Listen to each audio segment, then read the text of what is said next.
Alright guys, Darth Deuce is here with another 6-inch Black Series action figure review. And we're going to wrap up this roundabout of Black Series reviews with my favorite from the more recent wave, which is of course Jango Fett.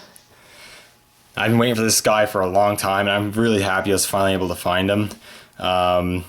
We'll take a look at the packaging right quickly. I don't have him in the packaging, but I still have the packaging. We'll just give a quick look here. Nice image of Jango Fett there.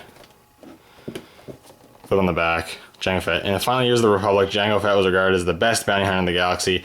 Fett is covered in a sleek armored suit that conceals his scarred face. Now, I do not have the Boba Fett figure, unfortunately. That was way too hard to find. But I do know that from other reviews that this is a completely new sculpt, which is really cool. So let's take a closer look at this figure. I'll straighten him out and we'll take a closer look. This guy is really cool. Alright, so first up we'll take a look at the helmet sculpt. Really nice helmet sculpt. Got the nice light blue with the dark blue there, it looks really nice. You got the silver, little dent sculpt there. The rangefinder in the dark blue looks really cool. Unfortunately not movable, but still really cool. Nice black visor, looks really nice. I kind of wish it maybe be a little more glossy, but whatever. And as you can see, all throughout the silver armor, you got this really nice kind of black dry brush to give it that worn look, which looks really cool. And the silver paint they use themselves also looks quite nice. It shines fairly well. On the back, you just have his jetpack here, which is really cool. This is the second jetpack he uses while on Geonosis, which is really cool. You got some nice different shades of blue on there. It looks really nice. It is removable, which I will show later. And again, you got the dark blue underneath the armor on the chest, and you got the lighter blue on the sleeves. Sculpted wires on both sides is really nice. On this side, you got the wrist rocket, which has some nice paint apps on it, as you can see, and looks really cool. They also sculpted a little spot right there to allow for extra articulation when bending the elbow, which is really cool. And again, you got that nice skull network of gadgets on his wrist right here. Hands are sculpted nicely with the gloved hands with trigger fingers to hold the pistols.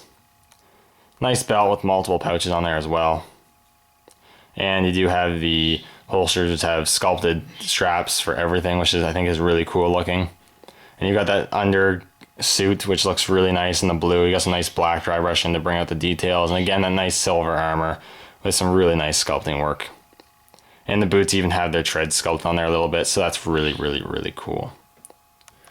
In terms of articulation, he has a ball jointed head with a hinge, a ball hinge shoulders, a ball hinge elbows, which has some fairly good range of motion, even a swivel there to allow for the wires to move, and a ball hinge is at the wrist, ball joint at the waist, ball hinge hips, swivel at the bicep, double hinge knees, and hinges at the angles with the rockers. So he's very well articulated, if a little bit hard to stand just because of his jetpack and whatnot. In terms of accessories, he has a few, like I said, the removable jetpack, which is pretty cool, which plugs in at 3 different spots, tabs in there and a hole there. He's got his pistols, which are sculpted really nicely. I think they could maybe be a tad longer, but besides that, I think they look really cool.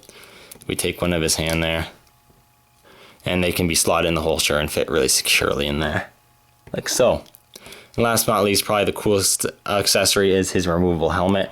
You can remove the helmet there. It's made of A-pliable material, but not too squishy, which I really like.